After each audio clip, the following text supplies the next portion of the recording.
ॐ श्री परमात्मने नमः। अथ द्वादशोऽध्यायः भक्तियोगः। अर्जुन उवाच एवं सततयुक्ता ये भक्तास्त्वां पर्युपासते ये चाप्यक्षरमव्यक्तं तेषां के योगवित्तमाः। श्रीभगवानुवाच मय्यावेश्य मनो ये मां नित्ययुक्ता उपासते श्रद्धया परयोपेताः ते मे युक्ततमा मताः। ये त्वक्षरमनिर्देश्यम् अव्यक्तः पर्युपासते सर्वत्र गमचिन्त्यं च कूटस्थमचलं ध्रुवम् सन्नियम्येन्द्रियग्रामं सर्वत्र समबुद्धयः ते प्राप्नुवन्ति मामेव सर्वभूतहिते रताः। क्लेशोऽधिकतरस्तेषाम् अव्यक्तासक्तचेतसाम् अव्यक्ता हि गतिदुःखम् देहवद्भिवाप्यते। ये तु सर्वाणि कर्माणि मयि सन्न्यस्य मत्पराः अनन्येनैव योगेन मां ध्यायन्तः उपासते तेषामहं समुद्धर्ता मृत्युसंसारसागरात् भवामि न चिरात् पार्थ मय्यावेशति चेतसाम्। मय्येव मन आदस्त्व मयि बुद्धिं निवेशय निवसिष्यसि मय्येव अत ऊर्ध्वं न संशयः।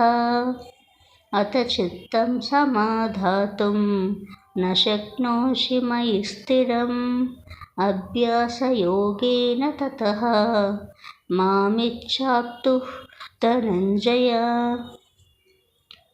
अभ्यासेऽप्यसमर्थेऽसि मत्कर्म परमो भव मदर्थमपि कर्माणि कुर्वन्सि त्वमवाप्स्यसि। अतैतदप्यशक्तोऽसि कर्तुं मद्योगमश्रितः सर्वकर्मफलत्यागं ततः कुरु यतात्मवान्।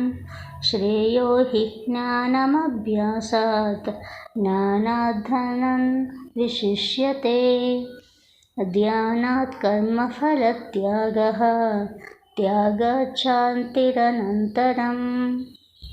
अद्वेष्टः सर्वभूतानां मैत्रः करुण एव च निर्ममो निरहङ्कारः समदुःखसुखक्षमी सन्तुष्टः सततं योगी यतात्मा दृढनिश्चयः मय्यर्पितमनो बुद्धिः यो मद्भक्तः स मे प्रियः। यस्मान्नो द्विजते लोकः लोकान्नो द्विजते च यः हर्षमर्षभयोद्वेगैः मुक्तो स च मे प्रियः।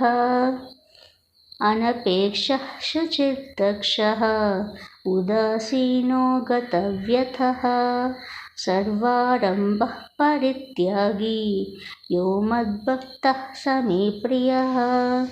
यो न हृष्यति न द्वेष्टि न शोचति न काङ्क्षति शुभाशुभः परित्यागी भक्तिमान्यः स मे प्रियः। समशत्रौ च मित्रे च ततः मानापमानयोः शीतोष्णसुखदुःखेषु समः सङ्गं विवर्जितः तुल्यनिन्दास्तुतिर्मौनी सन्तुष्टो येन केनचित् अनिकेतः स्थिरमतिः भक्तिमान् मे प्रियो नरः। ये तु धर्मामृतमिदं यथोक्तं पर्युपासते श्रद्धदानां परामः भक्तास्तेऽतीव मे प्रियाः। ॐ तत्सत् इति श्रीमद्भगवद्गीतासु उपनिषत्सु ब्रह्मविद्यायां योगशास्त्रे श्रीकृष्णार्जुनसंवादे भक्तियोगो नाम 12. अध्यायः।